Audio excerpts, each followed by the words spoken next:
Halo, apa kabar semua? Semoga semua dalam keadaan sehat ya. Dan hari ini pada profit semua dan yang pasti terhindar dari pembelian saham di pucuk. Ya, sebelum saya mulai, saya akan reminder sedikit video yang saya buat kemarin ya. Kemarin saya buat video yaitu tips untuk hindari beli saham di pucuk. Dan siapa hari ini yang nyantol beli di pucuk? Ya, bukan mendoakan, tapi hari ini emitennya pada bikin galau semua ya. Kenapa? Karena semua pada bikin model candlenya itu modelnya needle, model needle semua beberapa. Dan IHSG ditutup dengan minus tipis. Setelah tadi pagi bagus hijau ya, hampir 1% naiknya.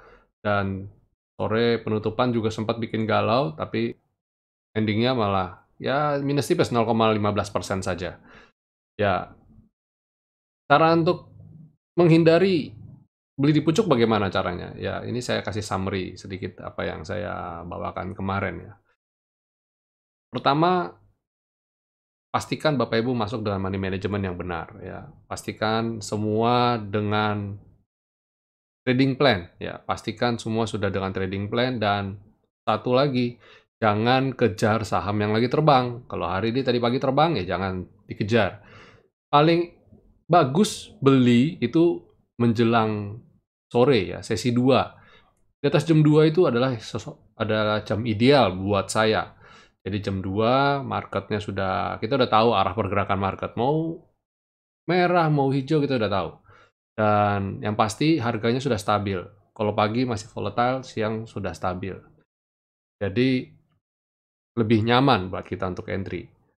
Jadi itu tips dari saya bagaimana supaya kita nggak sampai beli di pucuk. Dan kenapa saya bikin video ini? Karena kondisi saat ini IHSG saya lihat sudah cenderung overheat ya, sudah cenderung overheat karena kita posisinya waktunya untuk sudah 2 kali ya naik cukup tebal dan biasanya ketika 2 kali cukup tebal itu biasanya ada koreksi sedikit dan hari ini koreksi. Dan saya lihat besok kecenderungannya untuk ya masih akan bikin galau sedikit ya, secara besok tuh, hari Kamis ya, kita lihat nanti besok umpamanya sampai hijau pun, nanti hari Jumatnya sudah waktunya taking profit lagi. Jadi dalam 2 hari itu hati-hati ya, market akan kita jumpai volatile, cukup volatile. Jadi 2 hari berturut-turut saya bikin video yang sangat relevan di kondisi beberapa hari terakhir ini ya. Pertama, hindari saham yang volatile, atau tips bagaimana kita supaya bisa tahan ya di tengah market yang volatile. Kedua, bagaimana supaya kita bisa menghindari beli saham di pucuk. Oke, ya itu summary dari 2 video yang sudah saya bikin kemarin. Jadi pastikan Bapak Ibu jangan lupa untuk subscribe channel kami dan tekan tombol loncengnya sehingga ketika kami mengupload video-video baru Bapak Ibu bisa mendapat notifikasi. Dan saya upload setiap pagi jam 8 untuk video untuk yang publik ini.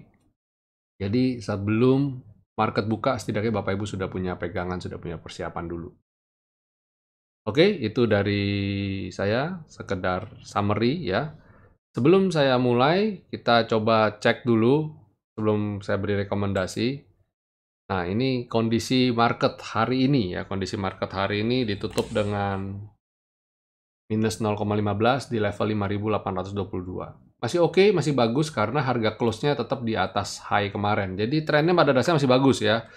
Saya optimis besok sih masih hijau lah, masih hijau. Jadi Bapak Ibu kalau yang posisi hari ini nanggung belinya, maksudnya wah tadi beli kecepatan, sekarang saya nyangkut deh, ya nggak apa-apa ya. Kita bertahan aja, masih oke. Salah satu yang mungkin bikin Bapak Ibu nyangkut tuh adalah TINS ya. TINS tadi sempat naik, wah rally cukup cukup banyak dan tutupnya juga bikin galau. Terus ada apa lagi ya, yang tadi cukup bikin galau, beberapa emiten cukup bikin galau sih. Saya lupa persisnya ya, tapi yang pasti kalau Bapak Ibu belinya dengan trading plan yang benar, money management yang baik ya, dan jamnya di jam yang tidak terlalu volatile, saya rasa harusnya Bapak Ibu cukup psikologinya hari ini sudah nggak terlalu ajurut-ajurutan ya. Oke, ini composite dan hari ini composite membukukan net buy. Kemarin net sell, masih net sell minus 155 miliar. Hari ini net buy 264,2 miliar. Ya, cukup bagus ya. Yang mana dari situ modal buat kita melihat bahwa setidaknya di 2 hari ke depan ada kecenderungan untuk positif lah. Trennya masih positif. Terlebih lagi ditambah dengan harga komoditi yang juga bagus ya. Batu bara, minyak, apalagi ya logam lah ya, logam mineral timah, nikel, dan hasil bumi seperti kelapa sawit, minyak kelapa sawit ya. Cuma minyak kelapa sawit hari ini turun ya, agak turun. Berimbas, jadi chartnya juga ada yang bikin galau juga. Tapi tadi saya lihat salah satu emiten sawit malah terbang, bagus malah. 2 bahkan saya lihat yang cukup cukup bagus ya. Salah satunya SSMS, satunya lagi BBPT, itu oke ya. LSIP juga masih bagus. Oke, kita coba ini sektor agri ya, komoditi ini sektor agri.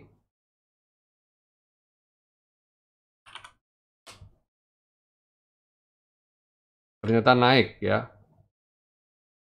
Sektor agri walaupun harganya tadi pagi kita jumpai koreksi, tapi sektornya malah naik secara sektoral. Mungkin tengah-tengah tadi rebound, saya nggak ngecek lagi.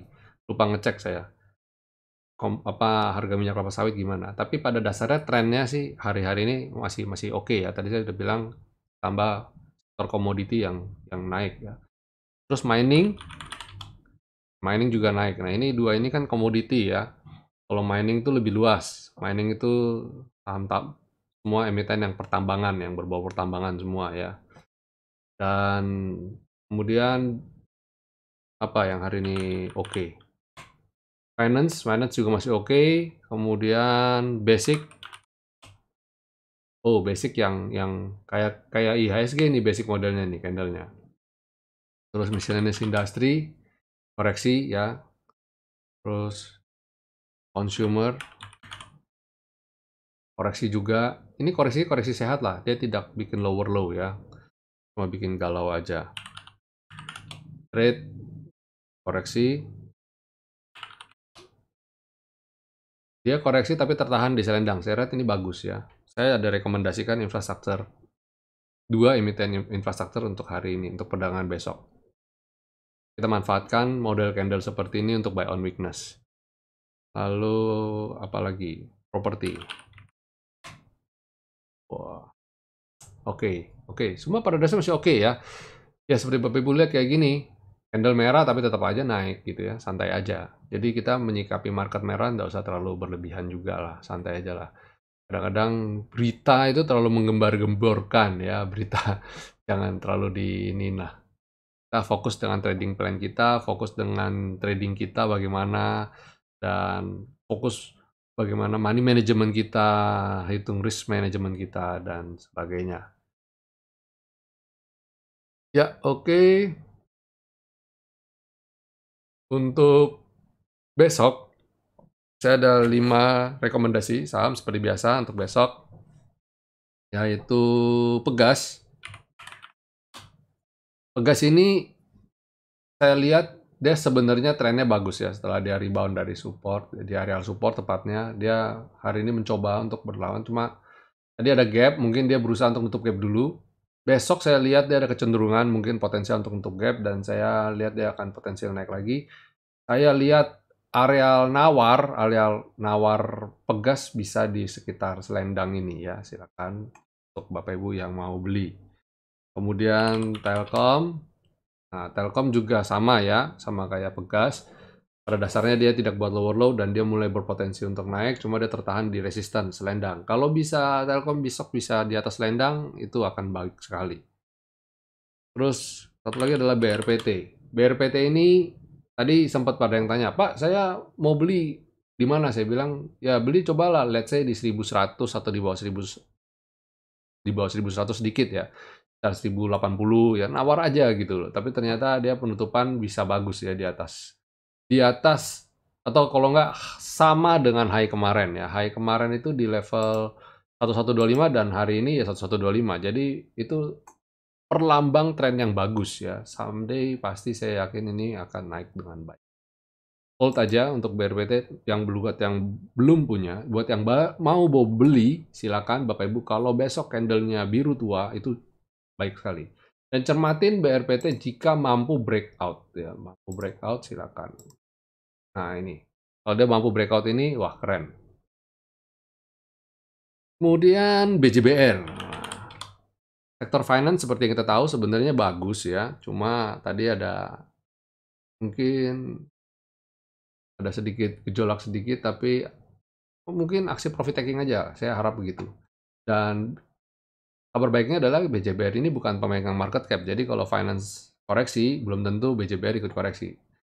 Ya tipis-tipis mungkin bisa karena kena sentimen. Nah, saya lihat ini bagus untuk dicermati karena pada dasarnya trennya masih naik, ya cukup naik dan dia di atas garis penutupan kemarin. Ya penutupannya kan di bawah, dia di atas, masih oke.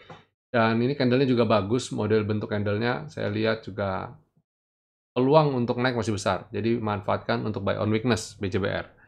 Lalu ada satu lagi adalah Citra. Kemarin saya ada rekomendasikan Sumarkon dan hari ini Citra. Pada dasarnya trennya juga masih bagus. Silakan Bapak Ibu. Yang kayak begini saya malah seneng. Karena apa? Berarti kita belinya tidak kemahalan, tidak dipucuk. Ya, bayangin kalau kayak tadi ini di sini nih, Tins. Sorry. Kalau belinya di sini gimana nih tadi nih? Wah, dikejar ternyata di 1.300-an dan ditutup begini. Kan galau, ya kan? Jadi galau deh. Atau kalau nggak tadi sempat yang bikin galau juga, ini KF. Wah, KF nih, waktunya udah mau vaksin, pada hajar banyak-banyak. Ternyata penutupannya bikin koreksi. Transaksi value-nya amazing, 224 bio ya. Nah, itu hati-hati ya kayak gini-gini lah. Bikin naik pucuk terus dia koreksi. Siapa yang sering merasa, aduh saya belinya ketinggian, saya belinya kemahalan. Nah, itu tipsnya. Tadi sudah saya summary juga ya, silakan Bapak Ibu. Ya, itu sekilas untuk perdagangan esok hari. Silakan bagi yang Bapak Ibu belum punya sahamnya, kalau bagi yang sudah punya silakan jaga trailing stop ya. Kalau sudah kena target silakan jualan dulu. Oh ya, sebelum penutupan, sebelum saya tutup, saya ada beberapa yang mau kasih tunjuk. Kemarin-kemarin itu untuk grup VIP kita ada kasih rekomendasi ya. Salah satunya adalah WSKT. WSKT ini bagus banget. Saya kasih chartnya yang ini. Nah ini, kita target weekly kita udah sempat bikin ya. Nah ini, dan ternyata beneran mencapai target kita beneran di level ini 1225 ya. Persis nyampe. Tak, langsung dia koreksi lagi. Terus ada lagi apa tadi ya? Tins kalau nggak salah ya.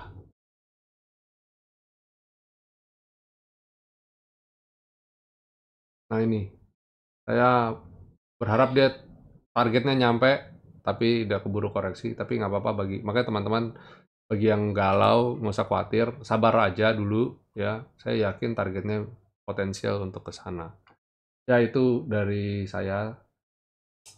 Kita sudah analisa dan oke ya. Yang tadi yang amazing waskita. Satu lagi apa ya? Kalau nggak salah Wika ya. Wika iya nggak sih? Wika apa PTPP? Coba cek. Oh, PTPP.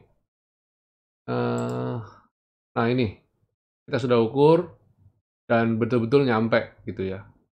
Jadi waskita dan PTPP kemarin sebelum naik kita sudah atur memang strateginya dan bam, nyampe ya.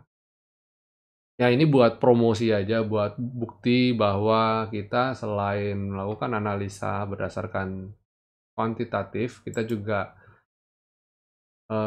sering melakukan analisa-analisa lain ya untuk sebagai penopang. Jadi bukan berarti kita menghindari atau kita tidak melakukan analisa klasik. Kita juga kadang-kadang melakukan itu ya untuk confirm aja. Tanpa itu pun sebenarnya juga tanpa garis pun sebenarnya juga dicapai kayak PTPP ya. ikut ini aja, dan nyampe kan V-line, nyampe ke V-line kita beneran nyampe gitu. Kalau waskita, nah ini potensial nyampe ke sini ya. Jadi ikutin aja dengan trading plan, jadi ikutin dengan sistem. Jadi itu membuktikan bahwa trading sistem kita bisa side by side dengan analisa klasik ya, bisa saling menopang, bahkan terlihat bahwa inline apa yang kita gambarkan di analisa klasik ternyata juga cocok dengan target yang ada di trading system kita, winner stock. Ya, jadi bagi Bapak Ibu yang masih ragu-ragu, ini jadi bisa bisa memberikan rasa confident dengan ini di hatinya ya. Jadi itu sebabnya saya tunjukkan tadi ya. Penting sekali kalau kemarin saya sudah katakan juga penting sekali buat kita untuk menguasai 3 itu, saya bilang ilmu pengetahuan ya, money management dan risk management. Salah satunya itu untuk supaya apa? 3 itu dikuasai untuk bisa menopang psikologi trading yang baik. Nah, salah satunya juga adalah technical analysis itu adalah indikator. Dengan kita menguasai indikator, hati kita semakin tenang. Itu yang mau saya tunjukin ke Bapak Ibu tadi, bahwa dengan technical klasik inline dengan trading system dari winner stock, sehingga ketika kita trading dengan menggunakan trading system winner stock, Bapak Ibu punya feel confident. Member kita VIP itu punya feel confident. Jadi ketika mereka trading, mereka udah tahu, oh tenang aja, pasti sampai sini dan gini. Jadi trading kita tenang, bisa mengenerate profit. Ini kita bukan profitnya sekarang, teman-teman kita bukan cuma sekedar profit lagi. Goal kita itu digit, double digit. Semua lagi berlomba-lomba untuk double digit. Jadi amazing banget, dan itu kebahagiaan saya untuk bisa berbagi bagi teman-teman semua. Bukan masalah di membership-nya, tapi lebih kepada goal kita, cita-cita kita yang akhirnya bisa terwujud di teman-teman. Oke, itu dari saya. Terima kasih sekali sudah mau nonton video YouTube ini. Dan saya ajak Bapak Ibu bagi yang merasa terbantu dan merasa video ini bermanfaat, saya ajak untuk share ya. Share video ini untuk teman-teman dan saudara sehingga semakin banyak yang bisa mendapat solusi dari trading saham. Dan khususnya juga bisa tahu ya, bisa punya guidance. Walaupun sedikit, walaupun mungkin sehari cuma 5 stock pick dari kita, tapi setidaknya saya yakin itu tidak membuat Bapak Ibu trading sampai terprosok, jatuh ya. Setidaknya bisa menjadi ya, walaupun cuma sekedar center, setidaknya bisa menerangi jalan Bapak Ibu ya. Ya tentu saja saya berharap Bapak Ibu bisa join kita di VIP. Kalau di VIP ibaratnya kita bukan cuma pakai center, tapi kita pakai lampu rame-rame, kita center bareng-bareng. Jadi jalan yang tadinya lebar 10 meter cuma 1 center, cuma bisa di jalan setapak kita saja, jalan yang kita jalur. Kalau rame-rame kita center bareng, jalan itu semuanya kita kelihatan. Ya, itu analoginya. Jadi kita bisa rame, bisa tim ya, kerja teamwork di grup. Ya, itu. Jangan lupa untuk subscribe dan tekan tombol loncengnya. Pastikan Bapak Ibu jaga kesehatan. Masuki musim hujan ini, hujannya tambah intens ya. Tambah lagi dengan pertumbuhan kasus COVID yang bertambah, pastikan kita menjaga kesehatan kita. Oke, sampai di sini dulu. Sampai jumpa besok. Happy profit semuanya dan God bless.